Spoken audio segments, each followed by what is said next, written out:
नमस्कार, आप देख रहे हैं इंडिया न्यूज। मैं हूं शाजिया इल्मी।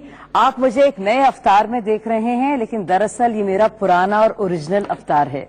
सालों साल मैंने न्यूज में एंकर की भूमिका, प्रोड्यूसर की भूमिका निभाई है और आज मुझे लगता है कि वैसे तो मैं प्रवक्ता हूं, बहैसियत भाजपा प्रवक्ता, लेकिन आज एक दिन है जब एंकर बनकर ढेर सारी अपनी सहेलियों से, दोस्तों से और पार्टी की जो नुमाइंदगी कर रहे हैं उनसे वो सवाल पूछूं, वो सारे सवाल जो लगातार हम सबको परेशान करते आए हैं और शायद वही जो वजह है जिसके वजह से हम जैसे लोग जो दूर दराज इलाकों से, कानपुर जैसे शहरों से आते हैं और अपनी व्यक्ति की आजादी के तहत अपनी बात और अपने तजुर्बे सामने रखते हैं, आज वो मौका है फिर से उसी भूमिका को निभाने का और वही सवालों को पूछने का। आज महिला दिवस है। हालांकि हर एक दिन महिला दिवस होना चाहिए, लेकिन आज के दिन आप सबको ढेर सारी शुभकामनाएं। नारी के सम्मान, महिला के सम्मान, उसके अधिकार, उसका दिन है। बेहद ही खास दिन है ये, क्योंकि आज एक रिंग के लिए मैं हाजिर हूं, शाजिया इल्मी, और मेरे साथ मेहमान हैं। मैं आपसे उन सबसे मिलवाती हूं। मेरे साथ हैं ऋतु चौधरी, जो कांग्रेस का पक्ष रखती हैं। मेरे साथ हैं चारू प्रज्ञा, मेरी कोलीग हैं, भारतीय जनता पार्टी की प्रवक्ता है, और मेरे साथ है आतिशी मल्लिना, जो कि आम आदमी पार्टी की तरफ से विधायक है। उनको भी ढेर सारी शुभकामनाएं और मुबारकबाद।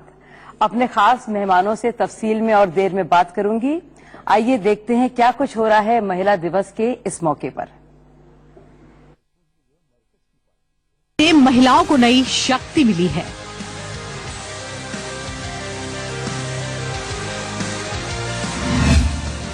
सरकार में कमान से लेकर सेना में मिली कमांड।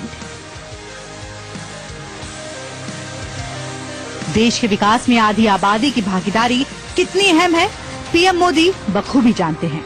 उनके भाषणों, फैसलों में इसकी बानगी भी खूब दिखती है। प्रधानमंत्री जानते हैं कि जब समाज में महिलाएं पुरुषों के साथ कंधे से कंधा मिलाकर चलती हैं, तो समाज तेजी से आगे बढ़ता है और उसकी बुनियाद मजबूत से और मजबूत होती है। शायद इसीलिए प्रधानमंत्री ने अपनी कैबिनेट में महिला नेताओं को खासी तवज्जो दी है और उन्हें अहम मंत्रालयों से नवाजा है। पीएम ने निर्मला सीतारमण को वित्त मंत्रालय जैसे महत्वपूर्ण मंत्रालय का जिम्मा सौंपा है। चुनाव में राहुल गांधी को हराकर लोकसभा पहुंचने वाली स्मृति ईरानी को महिला और बाल कल्याण मंत्रालय जैसे अहम मंत्रालय का कार्यभार दिया। सहयोगी पार्टी अकाली दल की नेता हरसिमरत कौर को खाद्य एवं प्रसंस्करण जैसे महत्वपूर्ण मंत्रालय सौंपा। हिंदुस्तान में देखिए आप, जब सैटेलाइट आसमान में हम जाते हैं, सुनते हैं कि आज सैटेलाइट गया, मंगलयान हुआ, डिकना हुआ, और जब देखते हैं तो पता चलता है कि मेरे देश की 3 महिला साइंटिस्टों ने स्पेस टेक्नोलॉजी में इतनी बड़ी सिद्धि प्राप्त की है। तब पता चलता है कि बेटियों की ताकत क्या होती है। जब झुंझुनू की है एक बेटी फाइटर जहाज चलाती है, तो लगता है हाँ, बेटियों की ताकत क्या होती है।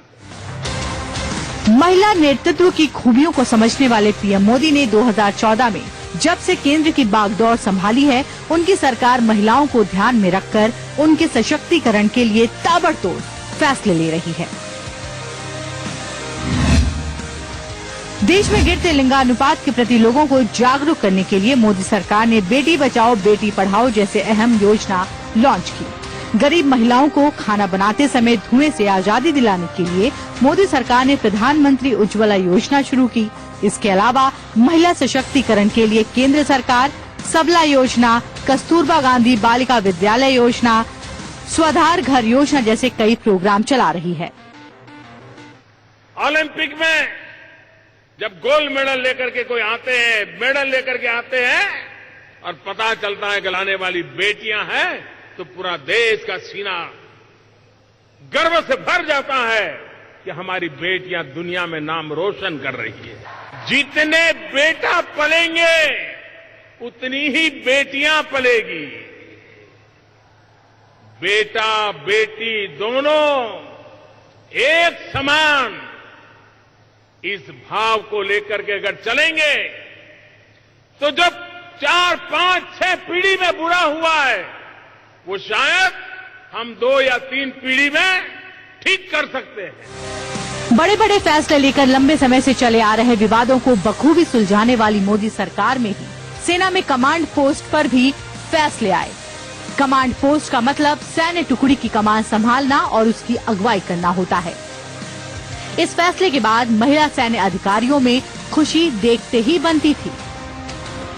मैं यही कहूंगी कि हमारी जो चुनौतियां हमको मिलती हैं फ्लाइंग करते हुए, उसमें हर दिन जब हम उड़ते हैं, कुछ नया सीखते हैं, तो अपने अंदर की जो डिटर्मिनेशन होता है कुछ करने का, वो जो फीलिंग होती है वो स्ट्रांग हो जाती है हर दिन निकलने के साथ में से। आप लोग और स्कूल कॉलेज के बच्चों को मिलते हैं, उनको पता चलता है कि आपने काम किया, उनकी तरफ से क्या क्वेरी है, क्या पूछते हैं उनको? जी, पिछले कई दिनों से, जब से हम लोग, पिछले कई सालों से इनफैक्ट जब से हम लोगों से मिलते हैं, तो मैं ये कहूंगी कि इन जनरल लोगों की जो सोचने की क्षमता है और जो लोगों का फोकस रहा है, लड़कियों का खास तौर पे, वो काफी प्रोग्रेसिव हो गया है। और अब वो ना केवल मतलब वो लोग एज अ करियर वुमेन अपने आप को आगे देखना चाहती हैं। सरकार महिलाओं के सशक्तिकरण पर खासा जोर दे रही है। उनके उत्थान के लिए बड़े बड़े फैसले ले रही है, लेकिन महिलाओं के खिलाफ होने वाले अत्याचार और अपराध आज भी कम होने का नाम नहीं ले रहे हैं। चाहे निर्भया प्रकरण हो, हैदराबाद की दिशा के साथ बर्बरता हो, ढेरों ऐसे मामले हैं जो झकझोर देते हैं। ऐसे में जब तक समाज में बदलाव नहीं आएगा, तब तक सारी कोशिशें नाकाफी साबित होंगी। Bureau report, India news. बार बार हम बात करते हैं समाज में बदलाव की, सोशल कंडीशनिंग की, एक ऐसी तब्दीली की जो दिमाग में हो, जिसकी वजह से असर पड़े और जो मेल फीमेल का जो रेशियो है, जो डायनामिक्स हैं, उसमें बदलाव आए। आइए बात करते हैं बहुत ही शक्तिशाली हमारी साथियों से, दोस्तों से। हम सबसे पहले बात करेंगे आतिशी मल्लिना से। आतिशी, बहुत ही फक्र होता है, हम देखते हैं महिला पायलट्स को, हम देखते हैं कहाँ कहाँ महिलाएं जा रही हैं, क्या कुछ कर रही हैं, चाहे वो कल्पना चावला हो, चाहे वो ढेर सारी हमारी ऑफिसर्स हों, और रोजाना जो डेली संघर्ष से निकलकर महिलाएं आ रही हैं। लेकिन फिर भी इतने वाकये आते हैं, इतने हम रेप केसेस देखते हैं, क्राइम्स अगेंस्ट वुमेन देखते हैं, तो कहाँ कमी है और क्या कुछ करने की जरूरत है? देखिए, मुझे लगता है कि कई लेवल्स पे काम करने की जरूरत है। एक तो देखिए, एक बहुत बेसिक सवाल पूरे देश भर में law and order and security का है कि एक बेसिक सिक्योरिटी की व्यवस्था कि एक महिला अगर अपने घर से बाहर निकले तो वो सुरक्षित महसूस कर सके, चाहे फिर वो पुलिस की तैनाती हो, चाहे वो सीसीटीवी कैमरास हो, चाहे वो पर्याप्त लाइट्स हो डार्क स्पॉट्स में। ये एक बेसिक सिक्योरिटी का इंफ्रास्ट्रक्चर है जो मुझे लगता है देश भर में सरकारों को अभी भी देने की जरूरत है। दूसरा, जो एक लॉन्ग टर्म चेंज की जरूरत है, और मुझे लगता है कि वो सिर्फ महिलाओं की दृष्टि से नहीं है, मुझे लगता है कि इसमें शायद जितना काम हमें अपनी बेटियों के साथ करना है उससे ज्यादा काम अपने बेटों के साथ करना है, और वो है एजुकेशन का, वो है शिक्षा का, वो है एक तरह से माइंडसेट बदलने का। क्योंकि आखिरकार अगर किसी महिला का के साथ अत्याचार हो रहा है, किसी महिला के साथ हिंसा हो रही है, किसी प्रकार का क्राइम हो रहा है, तो कोई पुरुष ही कर रहा है, वो किसी का बेटा है, किसी का भाई है, किसी का पति है, किसी घर में पढ़ा बला है, किसी स्कूल गया है, वहां पे उन्होंने कुछ सीखा है। तो मुझे लगता है कि जब तक हम इस माइंडसेट पे काम नहीं करते, जब तक हम इस सोचने के तरीके को नहीं बदलते, तब तक सिर्फ लॉ एंड ऑर्डर और सिक्योरिटी से शायद हम चीजें नहीं बदल सकते। तो सोचने का तरीका, देखने का नजरिया, ऋतु, आपके हिसाब से, आप कांग्रेस का पक्ष रखती हैं, पॉलिटिकल एनालिस्ट हैं, आपके हिसाब से क्या होना चाहिए? किस तरह से हम इस नजरिए को बदलें? देखिए, बड़ा आसान है, हमारे देश में इतने शानदार कानून हैं, बहुत ही प्रोग्रेसिव लेजिस्लेशन है, और जो कई और देशों में भी शायद नहीं होंगे, लेकिन वही जो है एक देखने का नजरिया, एक पेट्रियार्कल तरीका, एक पुरुष प्रधान समाज में पुरुष प्रधान नजरिया, उसको कैसे बदला जाए? उसके लिए क्या कुछ करने की जरूरत है? देखिए शाजिया, आजादी से पहले महिलाओं की स्थिति बहुत ही बदतर थी। उसके बाद हमारा संविधान आने के बाद हमारे संविधान में लिंग के आधार पे बिल्कुल भी भेदभाव की इजाजत नहीं दी गई, महिलाओं को बहुत ज्यादा अधिकार दिए गए। लेकिन उसके बावजूद भी आजादी को आज 73 साल होने को आए, महिलाओं को वो आजादी नहीं मिल पाई जिसकी वो हकदार थी। केवल आतिशी ने अभी बोला कि महिलाओं को, उन्होंने ग्राउंड लेवल की जो बात की, लेकिन मैं ये बोलती हूँ कि आप ग्राउंड लेवल को छोड़ दीजिए, आप उस लेवल पे चले जाइए जहाँ पे पार्लियामेंट में और बड़ी बड़ी संस्थानों में, चाहे वो सरकारी संस्थान हो चाहे वो प्राइवेट संस्थान हो, वहां पे जो महिलाएं बैठी हैं उनको भी उनके हक नहीं मिल पाए हैं। जैसे कि आप संसद का ही उदाहरण ले लीजिए, वहां पे आज तक भी महिलाओं को आरक्षण नहीं मिला, जो कि कहा गया कि टिकटों में 50% हम आरक्षण देंगे या संसद में 33% देंगे, वो भी नहीं मिल पाया। आज केवल 17 जो सांसद महिला सांसद हैं। आप हाई कोर्ट की बात ले लीजिए, वहां महिलाओं की इतनी कमी है। आप सुप्रीम कोर्ट की बात ले लीजिए, केवल 2 जज महिला जज वहां पर हैं। आप किसी भी डिपार्टमेंट की बात ले लीजिए, हमारी सरकार ही अपने खुद के चुने हुए जब मंत्री चुन के जाते हैं तब भी 50% हम आरक्षण देंगे या संसद में 33% देंगे, वो भी नहीं मिल पाया। आज केवल 17 जो सांसद महिला सांसद हैं। आप हाई कोर्ट की बात ले लीजिए, वहां महिलाओं की इतनी कमी है। आप सुप्रीम कोर्ट की बात ले लीजिए, केवल 2 जज महिला जज वहां पर हैं। आप किसी भी डिपार्टमेंट की बात ले लीजिए, हमारी सरकार ही अपने खुद के चुने हुए जब मंत्री चुन के जाते हैं तब भी अगर कोई महिला मंत्री को वो चुन के भेजते हैं तब भी उन्हें केवल बहुत ही जो मामूली जो मंत्रालय है, जैसे कपड़ा मंत्रालय या बाल विभाग या महिला, इस तरह के कुछ दे दिए जाते हैं, तब भी इतनी जिम्मेवारी वाली चीजें नहीं दी जाती हैं। और कोई भी ट्रिब्यूनल जो संस्थाएं हैं, चाहे नीति आयोग हो, किसी भी तरह की जहां पे डिसीजन लेने की जो बात आ जाती है, वहां पे महिलाओं को कमतर ही समझा जाता है। और सबसे बड़ी जो हमारी संस्था है, हमारे देश की जो आर्मी है, आज तक भी महिलाओं को वो जगह नहीं मिल पाई है जिसकी वो हकदार हैं। आप भी ये मानती हैं, हम भी ये मानते हैं। हालांकि आर्मी में अब परमानेंट कमीशन दिया गया है और हमारे पास एक डिफेंस मिनिस्टर है जो महिला है। लेकिन मैं चारू आपके पास आऊंगी और आपसे पूछूंगी, देखिए महिला आरक्षण बिल का मुद्दा इतने सालों से हम सुनते आ रहे हैं। हम जानते हैं कि वाजपेयी जी भी प्रतिबद्ध रहे हैं और रविशंकर जी भी। कांग्रेस ने तो उसको आगे भी भेजा है, लेकिन फिर उसके बावजूद महिलाओं में इतनी कम नुमाइंदगी क्यों? हर जगह, जैसे कि हमारी मित्र ऋतु बता रही हैं, इतना बड़ा गैप है और महिलाओं को इतना ज्यादा काम, जद्दोजहद, मशक्कत करनी पड़ती है उन सभी जगहों में जहां पे हमारे पुरुष साथी विराजमान हैं।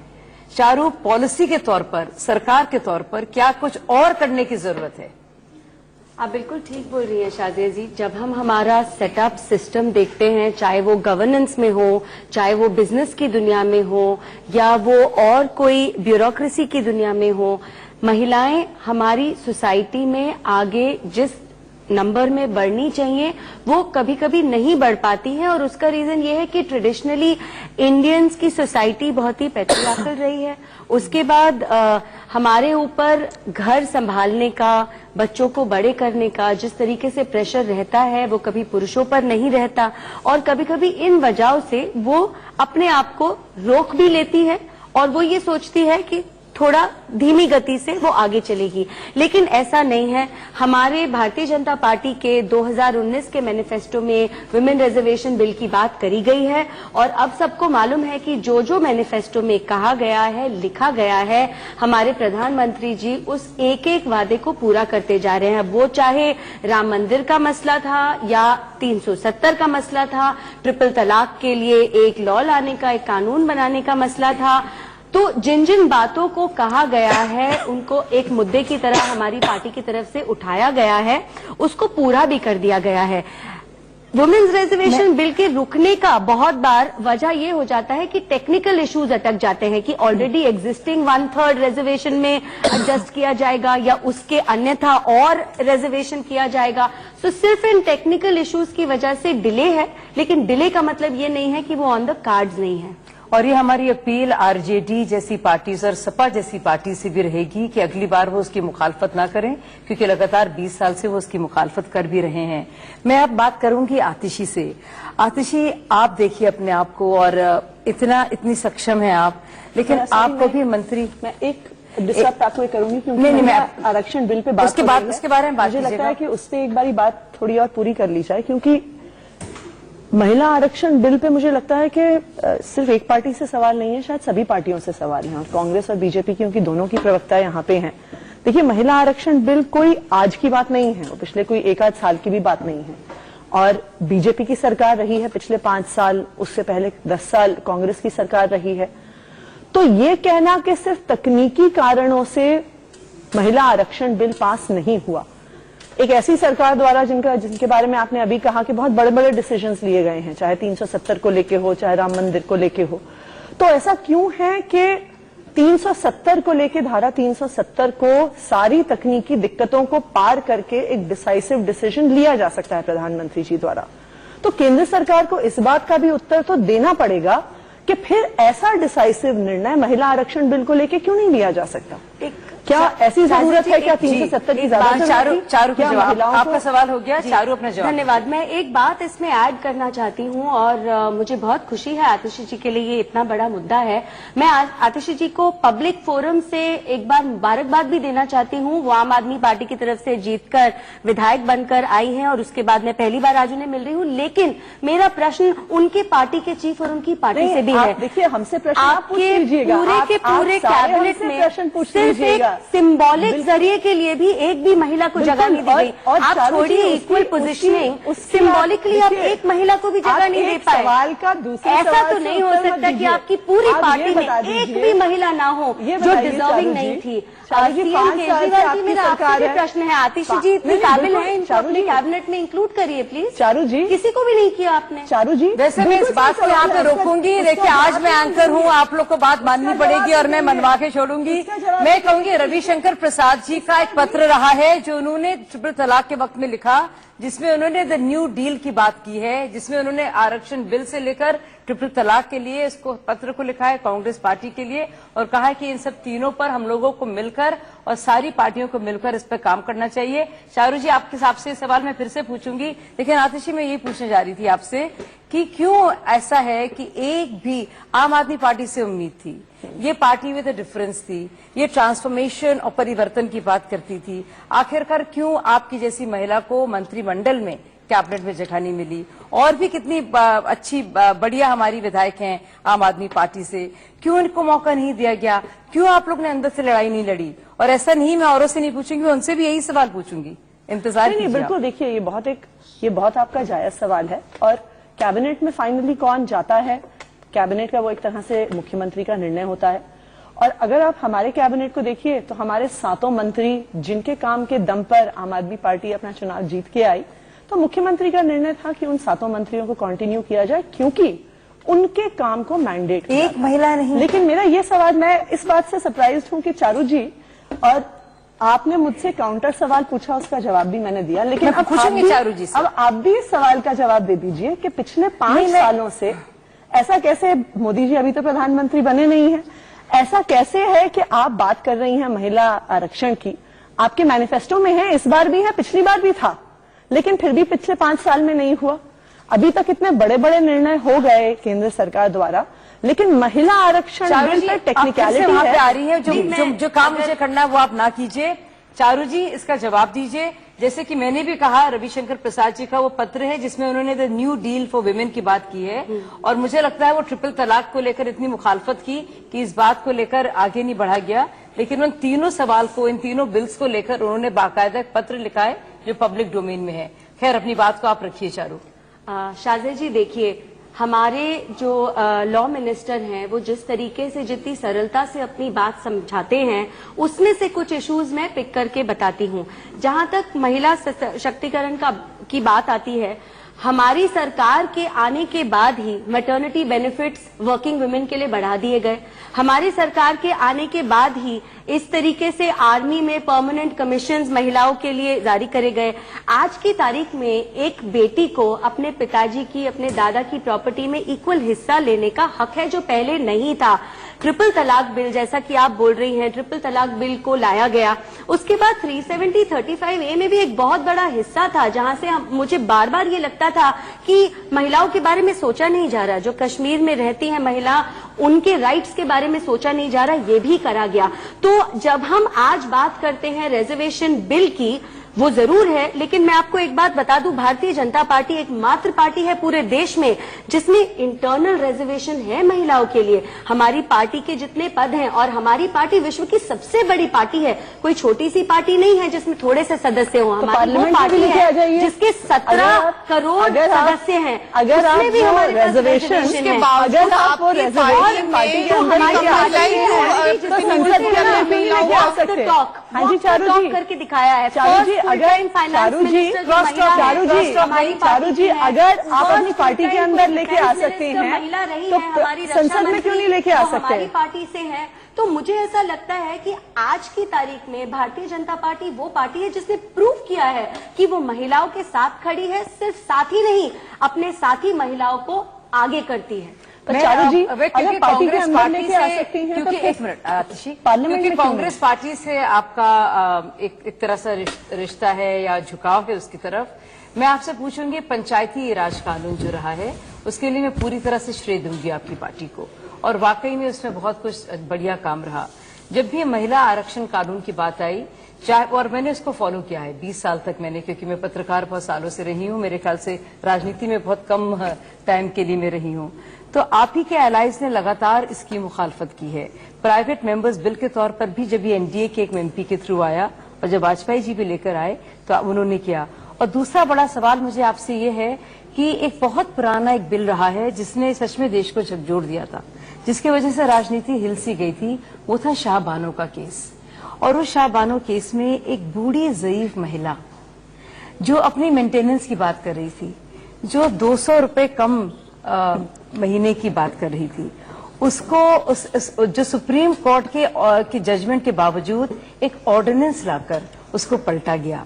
क्या आपको लगता नहीं कि एक बहुत बड़ा ये एक भेदभाव रहा है और एक बहुत बड़ी क्रूरता समझिए एक तरह से मुसलमान महिलाओं के लिए रही है, जो कि वाकई में अल्पसंख्यकों में भी अल्पसंख्यक हैं?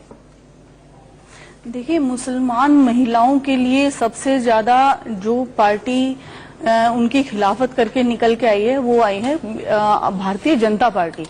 और ये आज भी स्टेज पे खड़े होकर कश्मीर की बात करते हैं, ये आज भी दिल्ली की बात नहीं करते। मैं आप शाहबानो केस की बात कीजिए, कश्मीर की बात भी मैं करूंगी, मैं 35 है और 70 की भी बात करूंगी। जी, मैं उसी केस के बारे में बात कर रही हूँ कि उसके बावजूद भी कांग्रेस एक ऐसी पार्टी है जिसने हमेशा महिलाओं को आगे किया, चाहे वो एनी बेसेंट हो, हमारे देश की नहीं, सिर्फ भारत में ही नहीं, पूरे संसार इतिहास में आप ना जाइए। हम लोग स्टोन एज की बात नहीं कर रहे हैं, हम बात कर रहे हैं एक मुसलमान महिला की, शाह बानो की। हम बात कर रहे हैं जो अभी 20 साल पहले का जो ये मामला है, जिसकी वजह से पूरा कहिए एक रिग्रेसिव कदम रहा है, जिसकी वजह से बहुत सारी मजबूर औरतें, मजलूम औरतें परेशान रही हैं। क्या आपको लगता है कि मेल वोटर्स के लिए, उनको खुश करने के लिए हम अपने महिलाओं को इस तरह से परेशानी में, तकलीफ में ढकेल सकते हैं?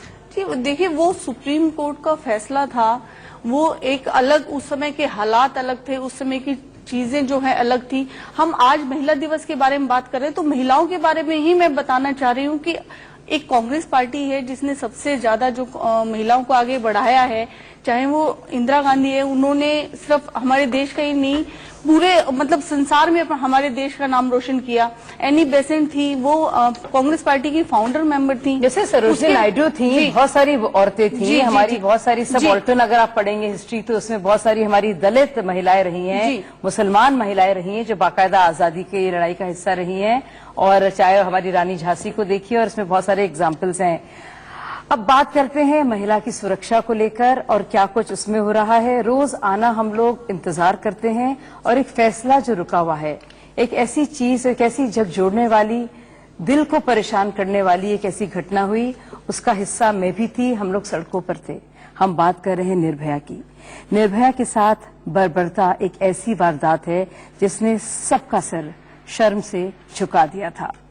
निर्भया के दोषियों को अब तक फांसी नहीं मिली है। निर्भया की मां आशा देवी ने इंसाफ के लिए 7 साल की लंबी लड़ाई लड़ी और उनसे बात की हमारे संवाददाता अजीत श्रीवास्तव ने। क्या कुछ कहा उन्होंने, कैसे अपनी संवेदना सुनाई, आइए सुनते हैं।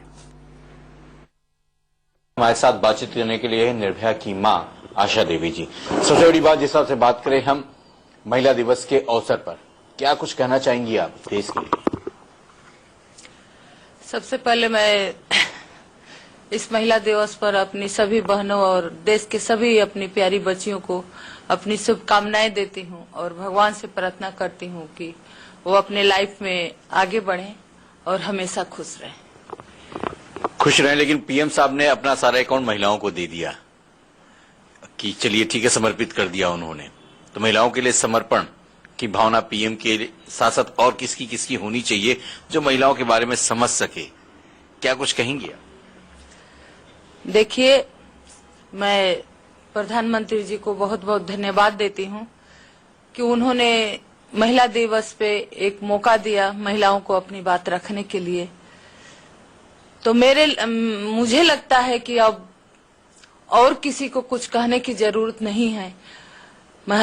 हमारे देश के प्रधानमंत्री जी सब कुछ देख रहे हैं, सब कुछ समझ रहे हैं।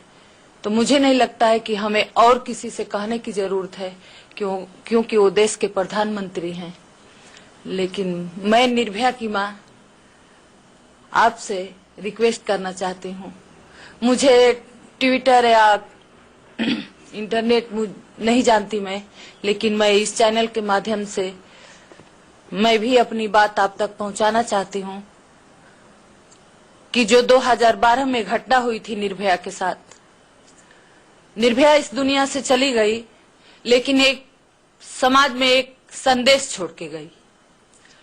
लोगों को इस क्राइम के खिलाफ आवाज उठाने पर मजबूर कर गई। हमारे हमसे मैं भी अपनी बात आप तक पहुंचाना चाहती हूँ कि जो 2012 में घटना हुई थी निर्भया के साथ, निर्भया इस दुनिया से चली गई, लेकिन एक समाज में एक संदेश छोड़ के गई। लोगों को इस क्राइम के खिलाफ आवाज उठाने पर मजबूर कर गई। हमारे सिस्टम को, हमारे सरकार को उसको बदलने पे मजबूर कर गई।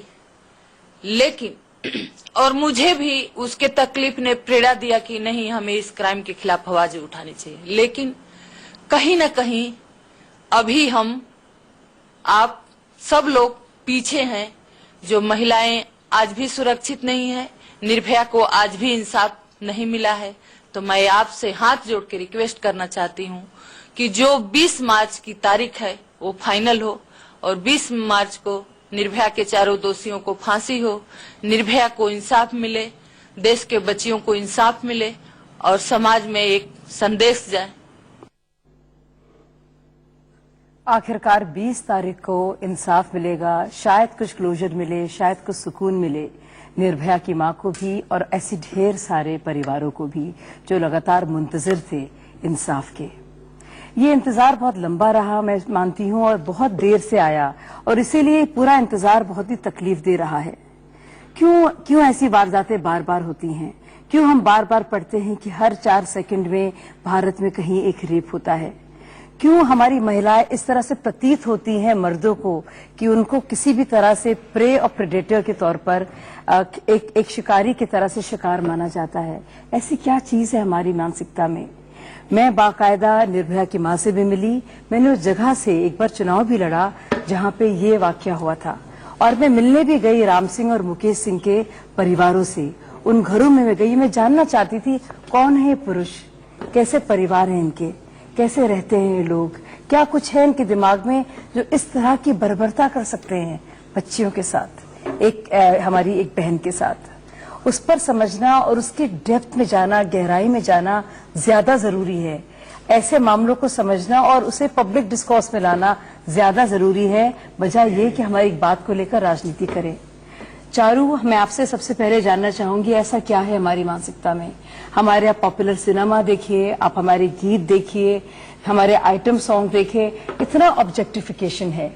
एक तरह तो एक फ्यूडल कल्चर है, पुरानी सोच है, इसमें बुरखा भी आता है, घूंघट भी आता है, फिर कंज्यूमरिज्म का नया दौर है। बिल्कुल। तो एक कॉकटेल सा बन गया है यहाँ पे, जहाँ पे एक औरत जो है शरीर के रूप में नजर आती है। बहुत धन्यवाद, आपने इस मुद्दे को इस तरीके से उठाया है और इसको कोई राजनीतिक रंग रूप नहीं दिया है।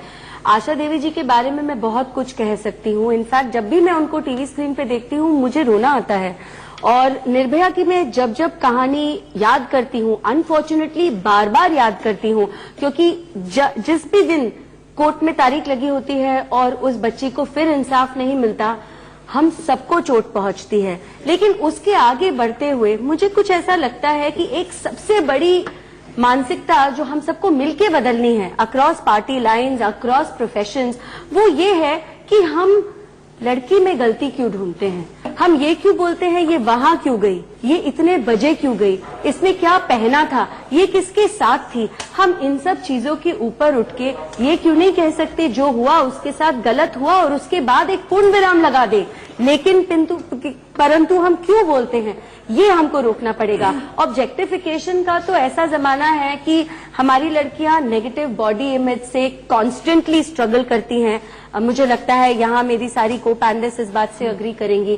कंज्यूमरिज्म की वजह से सबको लगता है एक पर्टिकुलर तरीके से ही आप दिखेंगी तो ही सब अच्छा है, एक तरीके की जिंदगी आप जिएंगी तो ही सब अच्छा है। इन सब चीजों के ऊपर हमको उठने की जरूरत है और उसमें एक दूसरे का साथ चाहिए। मुझे लगता है कि एक महिला को महिला के साथ खड़ा रहना चाहिए, हमें एक दूसरे का हाथ पकड़ के एक दूसरे को ऊपर खींचना चाहिए।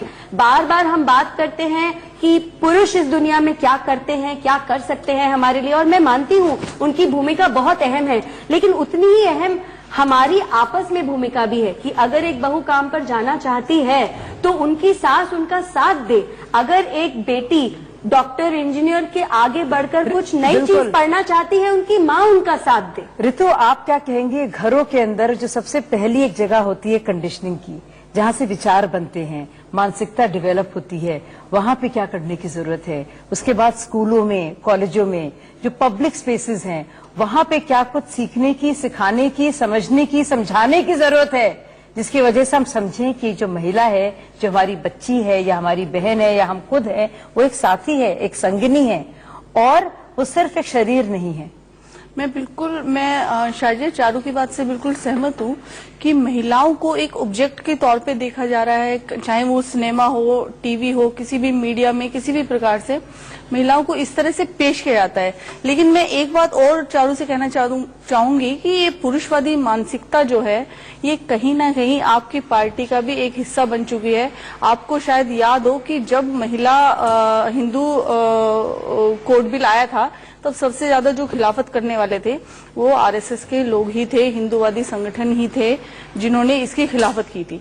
तो ये जो एक पुरुष मानसिकता जो है उसको बदलाव, जैसे अभी मोहन भागवत जी का एक बयान आया था कि ज्यादा पढ़ी लिखी हो जाती है तो तलाक ज्यादा होते हैं, इस तरह की जो मानसिकता है। देखो, जब हमारे नेता ही इस तरह की बात करेंगे तो हम जनता से क्या उम्मीद करें या पब्लिक से? मैं चाह रही थी, वैसे मैं चाह रही थी, दे सकती हूँ शाजिया जी, क्योंकि मैं बात नहीं करना चाहती हूँ। मैं ना तो संदीप कुमार जो आम आदमी पार्टी के रहे हैं एमएलए, ना तो मैं उनकी बात करना चाहूंगी, ना मैं आपकी पार्टी के बहुत सारे लोग रहे वो उनकी बात करूंगी, ना ही मैं भाजपा की। मैं एक जेन्युइनली बात करना चाह रही थी, राजनीति से हटकर ऐसी कोई चीज कि जो घर में हमारे बैठे लोग हैं, जो हमारे बहुत सारे साथी हैं, महिला और पुरुष, उससे सीखें। ऐसी बहुत सारी बातें हैं, इस पर बहुत सारे बयानबाजी हो चुकी है और जो मोहन भागवत जी ने कहा है या जो आपकी पार्टी में कई महान लोगों ने कहा है, वो हम सब जानते हैं कि परकटी महिलाओं को पार्लियामेंट में नहीं जाना चाहिए, उनको आरक्षण की जरूरत नहीं है और वो डेंटेड पेंटेड है, वो सब हम उस पर नहीं जाना चाहेंगे क्योंकि बहुत लंबी फेहरिस्त है और वो हर घर में है, वो हर पार्टी में है। तो देखिए, ये कहना बहुत जरूरी है, अगर हम वाकई में कमिटेड हैं, जब प्रतिबद्ध हैं, खड़े हुए यहाँ पे महिलाओं की बात कर रहे हैं, तो हम महिलाओं की बात करें, राजनीति से उभरें और हमारे घर में जो हो रहा है, हमारी पार्टीज में जो हो रहा है, हमारी ऑर्गेनाइजेशंस में जो हो रहा है, उससे भी लड़ाई करें। शाजिया जी, मैं इस बात नॉन पॉलिटिकल ही रखना चाह रही थी, इसलिए मैंने ना कांग्रेस की बात करी ना आम आदमी पार्टी की बात करी। इसलिए मैं इससे खुश नहीं हूँ, लेकिन एक हम एक रिपोर्ट अभी दिखाएंगे आपको, चारों में 2 मिनट मैं आपको भी इस बात को आगे रखूंगी और मैं चाहूंगी फिर से आप जो है एक रीस्टार्ट करें, रीबूट करें और बात करें वाकई में जिससे चीजें बदलती हैं, जिससे चीजें जो है सुधरें। और अभी हम बात करते हैं, शाहीन बाग में ले चलते हैं आप लोगों को, देखते हैं महिला दिवस के मौके पर जब हमने बात की महिलाओं की और शाहीन बाग की उन महिलाओं से, क्योंकि हम कैसे उनको भूल सकते हैं जो पिछले 3 महीने से सीए और एनआरसी के खिलाफ एकजुट होकर प्रदर्शन कर रही हैं। शाहीन बाग का प्रदर्शन वैसे तो दिल्ली से शुरू हुआ, लेकिन महिलाओं की ताकत का नतीजा है कि देश भर में शाहीन बाग बनते चले गए। और मैं ये भी कहना चाहूंगी कि जो भी उनकी सोच है और जो भी उनकी समझ है, मैं उसके बारे में बात नहीं कर रही हूँ, लेकिन उनकी हिम्मत देखिए, क्योंकि हमारी बहनें घर से बाहर निकल रही हैं और अपनी बात को कह रही हैं, अपने आप में ये वाकई में काबिले तारीफ बात है। दिवस है और अगर दृढ़ निश्चय वाली महिलाओं की बात करें और ठोस कदम उठाने वाली महिलाओं की बात करें तो कहीं ना कहीं इस देश में शाहीन बाग की दादियां और शाहीन बाग के इन औरतों की बात जरूर उठती है। कहीं न ये औरतें शायद पिछले 120 साल के सबसे ठंडे दिसंबर को इन्होंने उससे डट के लड़े हैं। उन्होंने कहीं ना कहीं एक पूरी सरकार, पूरी बहुमत से आई हुई सरकार से अभी तक ये लड़ रहे हैं। बीमार लड़कियों को छोड़ छोड़ के यहाँ रोज टैक्स में आ रहे हैं। जी अपना कानून आप वापिस ले लीजिए और हमारे हिंदुस्तान पर रहम कर दो। जहाँ पर है हमें वहीं पर ही रहने दो। हमारे मोदी जी आज तो बहनों की आशीर्वाद दे दो, आज तो हमें माफ कर दो, ये सब वापस ले लो। बस ये कहना चाहते हैं भैया, कह देना, कहना जरूर बता देना। हम मोदी जी से ये कहना चाहते हैं, अमित शाह से, कि आप हमें आशीर्वाद दे दो भैया। हम थक गए, बीमार हो गए, हम बहुत एहसानमंद होंगे आपका।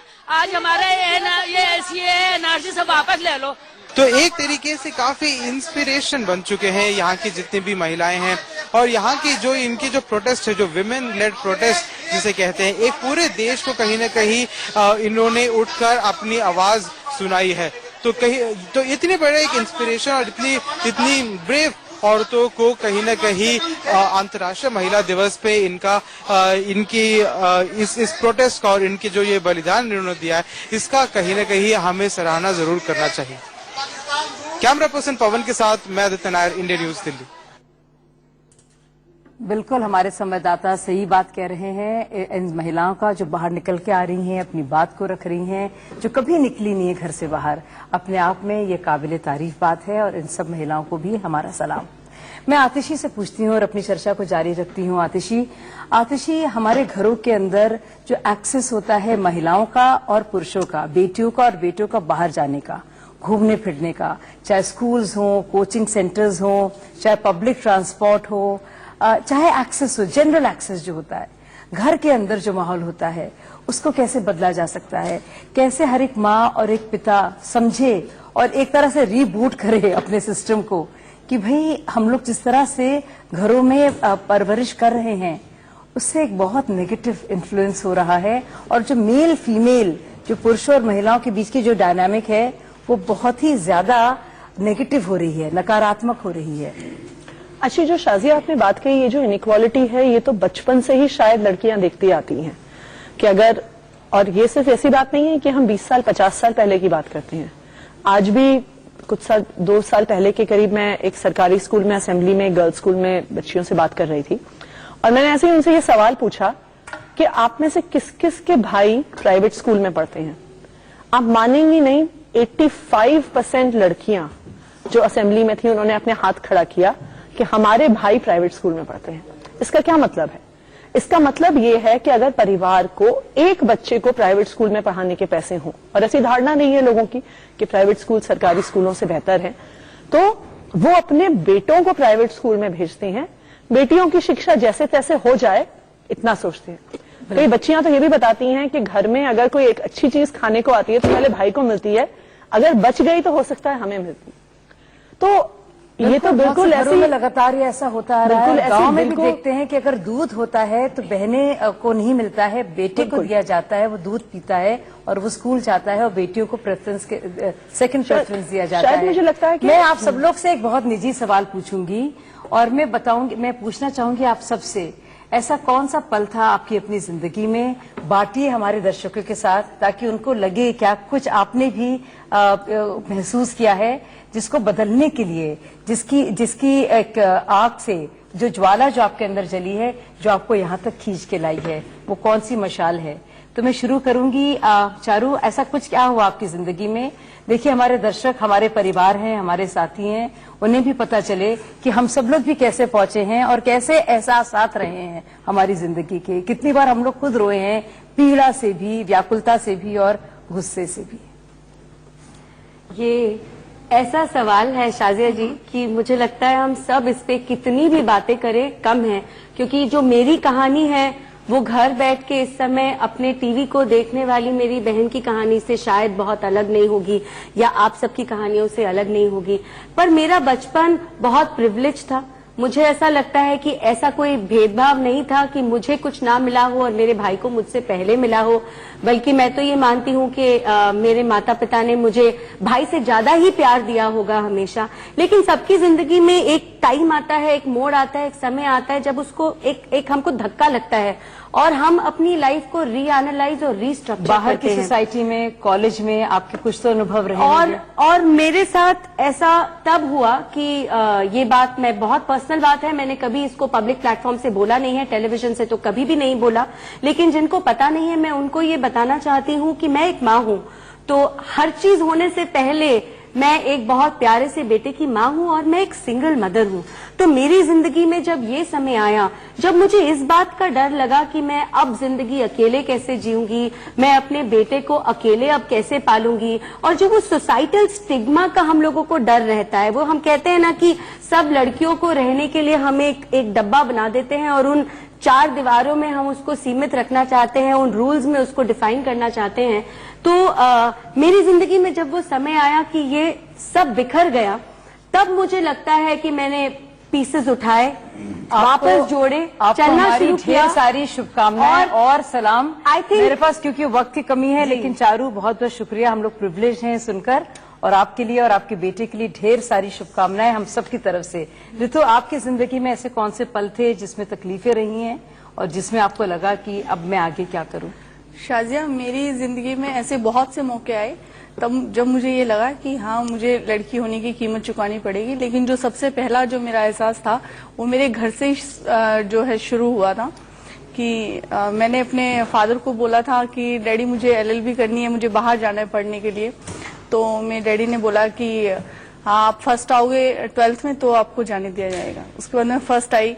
उस बहुत से मौके आए तब जब मुझे ये लगा कि हाँ, मुझे लड़की होने की कीमत चुकानी पड़ेगी। लेकिन जो सबसे पहला जो मेरा एहसास था वो मेरे घर से जो है शुरू हुआ था कि मैंने अपने फादर को बोला था कि डैडी मुझे एलएलबी करनी है, मुझे बाहर जाना है पढ़ने के लिए। तो मेरे डैडी ने बोला कि हाँ, आप फर्स्ट आओगे 12th में तो आपको जाने दिया जाएगा। उसके बाद मैं फर्स्ट आई। उसके बावजूद भी मुझे नहीं जाने दिया गया और मेरा भाई फर्स्ट नहीं आया था, उसे जाने दिया गया। वो चीज, वो जो मेरा था, घर की कहानी है, हम सब लोग जी, वो मेरा पहला एक्सपीरियंस था कि मुझे लगा कि जिंदगी मुश्किल बना दी जाती है बेटियों के लिए, बहनों के लिए, आखिर क्यों? सच में समझने वाला सवाल है। आतिशी, आपके पल में बताइए, जब आप यंग थी, आप टीनेजर थी, ऐसी कौन सी चीजें हुई आपके घर में, नहीं जरूरी हो, स्कूल में, कॉलेज में, सोसाइटी में, आपने क्या देखा जिसको देखकर आपको तकलीफ हुई? देखिए, मुझे लगता है कि दिल्ली में बड़ी होने वाली, दिल्ली में कोई भी लड़की, कोई भी महिला, हो सकता है कि मेरे अपने घर में भेदभाव ना होता हो, लेकिन दिल्ली जैसे शहर में आप घर के बाहर कदम रखिए, चाहे वो एक 8 साल की बच्ची हो, चाहे 80 साल की बुजुर्ग महिला हो, किसी भी महिला को ये एहसास हो जाता है कि वो सेफ नहीं है। किसी भी महिला को ये हर पल एहसास रहता है कि कोई आपको गलत नजर से देख रहा हो सकता है, कोई आपसे बदतमीजी करने का एहसास की कोशिश कर रहा हो सकता है। और मुझे लगता है महिलाएं, चाहे मैं हूं, चाहे कोई भी महिला हो, जो हमेशा एक तरह से इस फियर में जीती हैं कि हम घर से बाहर निकलेंगे तो क्या होगा, हम रात को अगर घर आने में देर हो जाएंगे तो क्या होगा। तो शायद महिलाओं की सारी लाइफ चॉइसेस इससे डिसाइड हो जाती हैं कि वो कहाँ पे पढ़ेंगी, कि वो कैसी नौकरी करेंगी, कि वो किस करियर का चॉइस लेना चाहेंगी। तो मुझे लगता है कि किसी महिला के पल में जरूरी, जिंदगी में जरूरी नहीं एक पल हो, लेकिन हमारे देश में जितनी इनइक्वालिटी है, मुझे लगता है कि महिलाओं को अपनी जिंदगी के सारे निर्णय ही इस हिसाब से लेने पड़ते हैं क्योंकि वो एक महिला है। यानी कि एक पल नहीं, ढेर सारे पल हैं, रोजाना कुछ ना कुछ ऐसा होता है जो हमें एहसास दिलाता है कि हम महिला हैं, हम सिर्फ शरीर हैं। कभी कभी सोचने पर मन मजबूर होता है कि वाकई में हमारे जो अरमान हैं, जो ख्वाहिशात हैं, जो जज्बात हैं, वो सब एक जैसे हैं, लेकिन फिर भी सिर्फ शारीरिक अंतर की वजह से इतना भेदभाव क्यों? और मेरी भी यही दुआ होती थी जब मैं बहुत छोटी होती थी और मैं देखती थी रोजाना पक्षपात और नाइंसाफी, बाहर निकलने की बात हो, कुछ कपड़े पहनने की बात हो, अपने मन को खुश करने की बात हो, और बेटों, भाइयों और बहनों में इतना ज्यादा अंतर था। तो मेरी रोजाना ये दुआ होती थी कि भाई अल्लाह ताला ऐसा कुछ कर दो, या तो मेरे हालात बदल दो या मेरे ख्वाब बदल दो। मैं आपको ब्रेक लेना चाहती हूँ। हमने सबसे पूछा, मैं आपसे पूछना चाहती हूँ कि आपकी जिंदगी की ऐसी कौन सी घटना थी जब आपको पहली बार एहसास हुआ कि मुझे लड़की होने की कीमत चुकानी पड़ रही है? लगातार मुझे लगता है हमारे घरों में बहुत ज्यादा ही अंतर होता है, बहुत ज्यादा पक्षपात होता है और पुरुषों के लिए एक रोल तय होता है। आप बेटी हैं तो आपके लिए जिंदगी पहले से तय है। ख्वाब देखने का भी जो एक जो गुंजाइश होती है, जो एक बुनियादी सा एक हक है सबका, उसकी भी आजादी नहीं है। अपने आप में रोजाना एक डेली जिहाद में से कहती हूँ, मैं क्या पहनूं, मैं क्या ना पहनूं, मैं क्या बोलूं, मैं कितना बोलूं, मैं कितना कम बोलूं, मैं जाऊं बाहर तो कैसे जाऊं, कैसे इजाजत लूं, कैसे ना लूं। तो पूरी जिंदगी बहुत सारे सवालों के घेरे में रहती है। लेकिन लगता है एक वक्त में कि हमें अपने अंदर की उस बच्ची का तो ख्याल रखना है हर वक्त, और हम सबको। लेकिन ऐसी बहुत सारी बच्चियां हैं वहां पे जिनकी आवाज हमें अब बनना है। बहुत बहुत शुक्रिया आप सबका। महिला दिवस के इस मौके पर मेरी ये प्रार्थना और मेरी ये दुआ कि हम लोग हर दिवस को महिला दिवस माने और अपनी बहनों को, अपनी बेटियों को, अपने आप को ना सिर्फ प्यार दें, सम्मान दें, लेकिन बताएं कि वाकई में सितारों के आगे जहां और भी है।